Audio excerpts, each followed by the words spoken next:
The hardest truth you will ever face is this: the distance between the life you live now and the life you are capable of living is not measured in luck, in timing, or even in talent. It is measured in decision.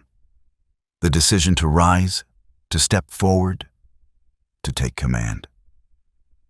Most people wait for permission, for opportunity, for a sign that they are ready. But nothing erodes potential faster than waiting. The Stoics knew this. Epictetus, born a slave, discovered that even in chains he could choose his response. And in that choice, he found freedom. He did not wait for release. He did not wait for fortune. He decided. He lived as though he already possessed an untouchable strength. And in time, the world could not help but see him that way. Here is the revelation. You do not become the best by accident, by chance, or by waiting for perfect conditions. You become the best by acting as though you already are. That decision alone bends your mind, your habits, your very destiny in a new direction. What you repeat, you become. What you practice, you embody. When you carry yourself as though you are capable of anything, you begin to make it true. But you must understand, this is not arrogance. Arrogance is loud, fragile, and desperate for validation. True confidence is quiet, grounded, unshakable. It does not beg to be noticed. It demands respect without saying a word. This is the difference between posturing and power. The man who boasts of his strength fears weakness. The man who acts with calm assurance has nothing to prove. Think of a seasoned general walking the battlefield. His presence alone steels his soldiers. Or a master craftsman who works in silence, yet whose skill is obvious in every precise motion. Their authority is not announced. It radiates. This is what it means to act as if you are the best. Not superiority over others, but absolute command over yourself. And here is where most people fail. They confuse humility with smallness. They shrink, waiting until they feel ready. But readiness is a lie. No one feels ready at the beginning. The great ones decide first.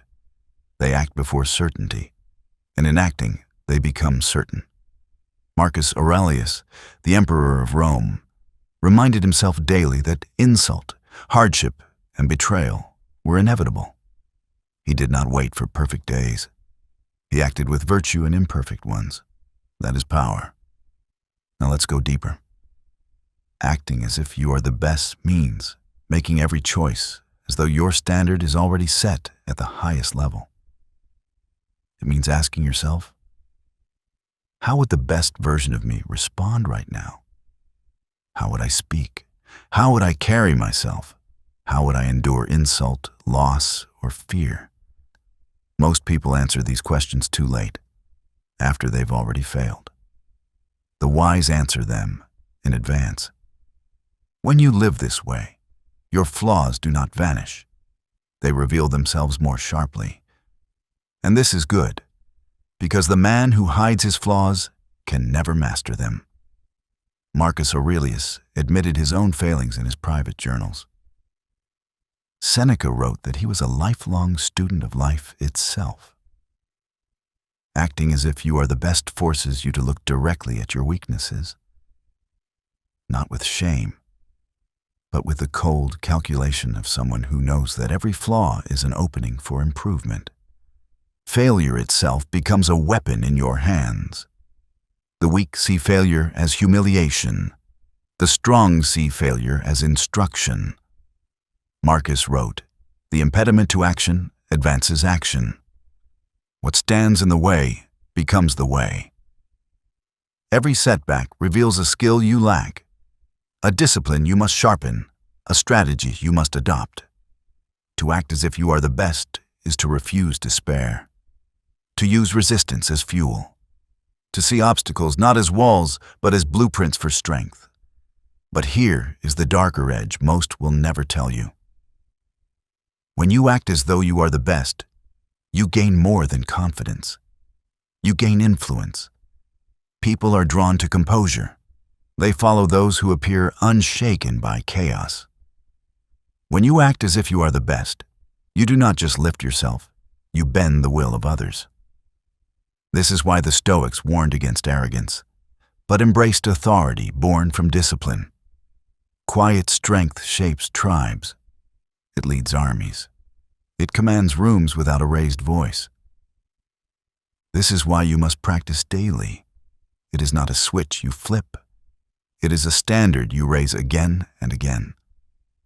Marcus Aurelius woke each morning reminding himself that the day ahead would test him, that he would meet fools, betrayers, and cowards. But he also reminded himself that none of these could touch his reason, unless he allowed it. He armed his mind before the battle began. That is what you must do. Each morning ask, how would the best version of me carry this day? And then carry it. Seneca said, we become what we repeatedly do. Excellence, then, is not an act but a habit. At first it feels forced, like a soldier learning to march or a craftsman training his hand. But repetition transforms. What begins as discipline becomes instinct. What begins as an act becomes your nature.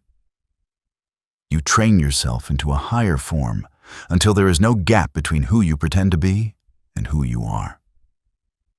Understand this. Acting as if you are the best is not pretending. It is building. It is strategy. It is a deliberate forging of the self, blow by blow, decision by decision. And it requires something most people cannot stomach: patience. You will not feel different overnight, but day by day you will become someone others no longer recognize. Stronger, calmer, harder to shake, harder to manipulate, harder to defeat. And when you live this way, something remarkable happens. The fear of failure shrinks. The need for approval fades. You stop looking sideways at what others are doing. You stop shrinking to make them comfortable. You begin to measure yourself only against yesterday's version of you. That is when growth accelerates. That is when you step into your own authority. But remember this: acting like the best carries weight. It is not play. It is responsibility. Because when you raise your standard, you expose the excuses of those around you. Some will resent you for it. Some will try to drag you down. The Stoics knew this. Marcus Aurelius wrote that the world is full of petty, envious, and bitter men. But none of them can change the man who governs himself. So here is your revelation. The life you want, the self you dream of, is not waiting far off in the future. It begins in the moment you decide to act as if you already are the person you aspire to be. Not next year, not tomorrow, now. Tomorrow morning, when you rise, remember this: your time is short, your excuses are endless, but your choice is always present. Ask yourself, how would the best version of me act today? And then act. Speak as he would speak. Walk as he would walk. Endure as he would endure.